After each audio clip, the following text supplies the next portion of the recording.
दोस्तों गजब हो गया। रातों रात खाली करा लिया पूर्व उपराष्ट्रपति जगदीप धनखड़ से सरकारी बंगला। सामान पैक करके जगदीप धनखड़ पत्नी संग पहुंचे एक नेता के घर। बहुत स्वागत है आप सभी का। आप देख रहे हैं द राजनीति का विशेष सेगमेंट खबर और विश्लेषण। मैं हूं जब्बार खान। दोस्तों आखिर ऐसी भी क्या जल्दी थी कि पूर्व उपराष्ट्रपति जगदीप धनखड़ से रातों रात उनका सरकारी बंगला खाली करा लिया गया। आखिर उपराष्ट्रपति पद के चुनाव के नतीजे आने में अभी वक्त है और ऐसे में क्या हफ्ते 10 दिनों तक इंतजार नहीं किया जा सकता था?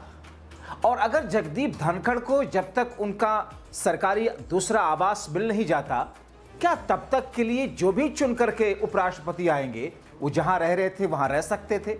ऐसी मिसालें हमने कई देखी, लेकिन फिर भी सरकार ने जबरन रातों रात खाली क्यों कराया और जगदीप धनखड़ को किसी एक दूसरे नेता के घर सामान बांध करके पत्नी को लेकर के रातों रात जाना क्यों पड़ा?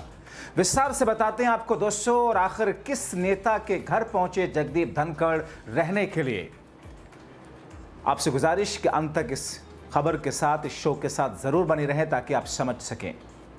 दोस्तों हमने इस देश में कई सारी ऐसे मिसालें देखी है कि कोई शख्स जब उच्च पद पर रहा है, संवैधानिक पद पर, और जब उस पद से वो हटते हैं, कई बार ऐसा देखने को मिला, हटने के बावजूद वो काफी दिनों तक उस बंगले में रहे हैं। यहां तक कि जो नए शख्स उस पद पर आए हैं वो तब तक उस बंगले में नहीं गए जब तक कि उन्होंने खुद से खाली नहीं किया, उनकी व्यवस्था कहीं और हो नहीं गई।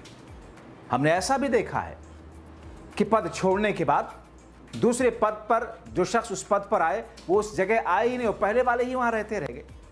मगर जगदीप धनखड़ से ऐसी कौन सी दुश्मनी आ गई या ऐसी कौन सी स्थिति उनके बीच में दूरियों वाली आ गई कि रातों रात बंगला खाली करा लिया? आपको बताते हैं सबसे पहले कि वो गए किसके यहाँ है जगदीप धनखड़ ने। दोस्तों पूर्व उपराष्ट्रपति जगदीप धनखड़ ने उपराष्ट्रपति आवास खाली कर दिया। खबरें ऐसी हैं कि उनसे खाली कराया गया, मगर खाली करने के बाद उनके पास कोई ऑप्शन नहीं था, उनके पास अपना कोई घर नहीं था, इसलिए वो एक करीबी नेता के घर पर पहुंच गए। इंडियन नेशनल लोक दल के प्रमुख हैं अभय सिंह चौटाला। उनके यहां पर, उनके घर पर रहने का फैसला किया है। जगदीप धनखड़ अब तब तक वहां रहेंगे जब तक उन्हें सरकार की तरफ से आधिकारिक आवास नहीं मिल जाता। तो दोस्तों सरकार ने इतना समय लगाया क्यों आधिकारिक आवास तैयार करके देने में? दोस्तों दिल्ली के छतरपुर एन्क्लेव में चौटाला का वो रहायशी जगह है जहां पर अब जगदीप धनखड़ जा रहे हैं। जगदीप धनखड़ और चौटाला परिवार के बीच जो संबंध है करीब 40 वर्ष पुराने। 1989 में दोनों के बीच संबंध रहे, दोनों परिवारों के बीच, जब अभय के दादा देवीलाल यानी कि हरियाणा के सबसे बड़े जाट नेता और तत्कालीन उस वक्त के मुख्यमंत्री राजस्थान के युवा वकील जगदीप धनखड़ को एक संभावित नेता के रूप में पहचाना था। और बदले में धनखड़, जो खुद भी एक जाट हैं, हमेशा देवीलाल को अपना गुरु कहते आए। दोस्तों जगदीप धनखड़ के फार्म हाउस में जाने से पहले अभय चौटाला कहते हैं कि जब मुझे यह पता चला कि धनखड़ जिड़ के रहने के लिए घर नहीं है, वो घर ढूंढ रहे हैं और उनका अपना घर तैयार नहीं है, तो मैंने उन्हें फोन किया, हमारे घर पर रहने के लिए कहा। यह उस व्यक्ति के प्रति एक पारिवारिक सम्मान है जिसे हम अपने बड़े भाई के रूप में देखते हैं। मैंने उनसे कहा कि उन्हें कोई वैकल्पिक आवास ढूंढने की जरूरत नहीं, ये उनका अपना घर है, उन्हें यहां आना चाहिए। उन्होंने विनम्रतापूर्वक स्वीकार कर लिया। अब दोस्तों खबर है जब तक उन्हें आधिकारिक आवास नहीं मिलता तब तक वो 2 महीने, 4 महीने, 6 महीने, 8 महीने वहां रहेंगे, 10 महीने।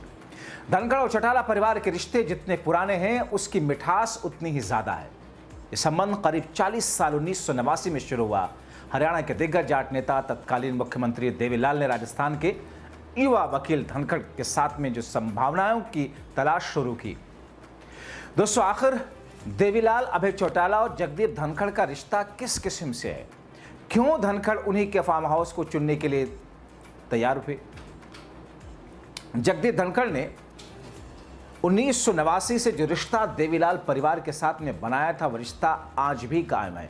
कहा जाता है कि देवीलाल के एक जन्मदिवस के मौके पर एक आयोजित विपक्षी रैली के लिए राजस्थान से 500 वाहनों का प्रबंध किया था जगदीप धनखड़ ने।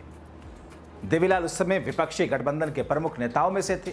जो केंद्र में राजीव गांधी के नेतृत्व वाले कांग्रेस सरकार को चुनौती देने के लिए एकजुट हुए थे। जब दिल्ली के बोट क्लब रैली की सफलता उस दिशा में एक बड़ा कदम थी दोस्तों। 1989 के लोकसभा चुनाव में विपक्षी गठबंधन ने जनता दल के रूप में चुनाव लड़ा। देवीलाल ने धनखड़ को झुंझुनू लोकसभा सीट जनता दल के टिकट पर उन्हें लड़ाया, सक्रिय रूप से प्रचार किया। इससे न केवल उनके रिश्ते मजबूत हुए बल्कि इसका मतलब यह भी हुआ कि जब कांग्रेस की जगह लेने वाली जनता दल सरकार में देवीलाल उप मुख्यमंत्री बने तो धनखड़ को केंद्रीय राज्य मंत्री यानी कि संसदीय कार्य मंत्री बनाया गया था। हालांकि जल्दी देवीलाल और प्रधानमंत्री वीपी सिंह के बीच रिश्ते खराब हुए। 1990 में वीपी सिंह ने देवीलाल को बर्खास्त किया तो धनखड़ एकमात्र मंत्री थे जिन्होंने जाट नेता के समर्थन में केंद्रीय मंत्रिमंडल से इस्तीफा दिया। जनता दल गठबंधन टूटने के बाद वीपी सिंह की जगह चंद्रशेखर को प्रधानमंत्री बनाया गया और उसके बाद देवीलाल उप प्रधानमंत्री और धनखड़ संसदीय कार्य राज्य मंत्री के रूप में वापस पद पर आए।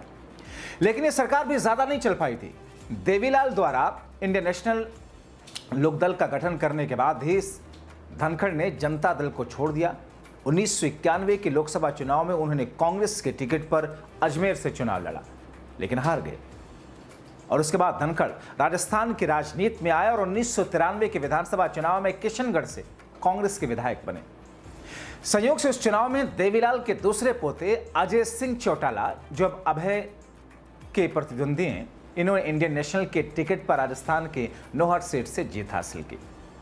21 दिसंबर 2024 को जब इंडियन नेशनल लोकदल के तत्कालीन प्रमुख और देवीलाल के पुत्र अभय और अजय के पिता ओम प्रकाश चौटाला का निधन हुआ तो धनखड़ राजकीय अंतिम संस्कार में शामिल होने वाले पहले लोगों में से थे। धनखड़ ने उस समय कहा था, 5 दिन पहले मैंने चौटाला साहब ओम प्रकाश चौटाला से बात की थी और वो मेरे स्वास्थ्य के बारे में पूछ रहे थे। उन्हें मेरी ज्यादा चिंता थी। उनका निधन मेरे लिए बहुत बड़ी क्षति है। किसानों की उन्नति और गांव के विकास चौटाला की प्राथमिकता थी।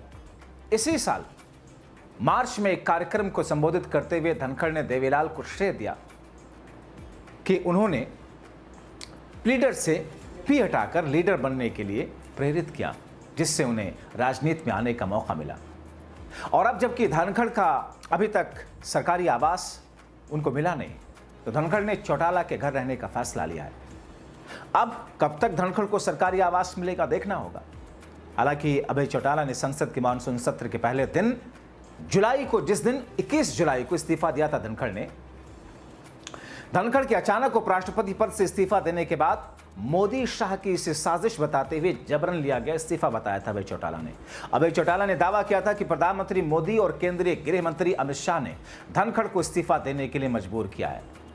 और एक पोस्ट में एक्स पर अभय ने किसानों से किए गए अपने वादों को पूरा करने में विफल रहने के लिए मोदी सरकार पर हमला किया था।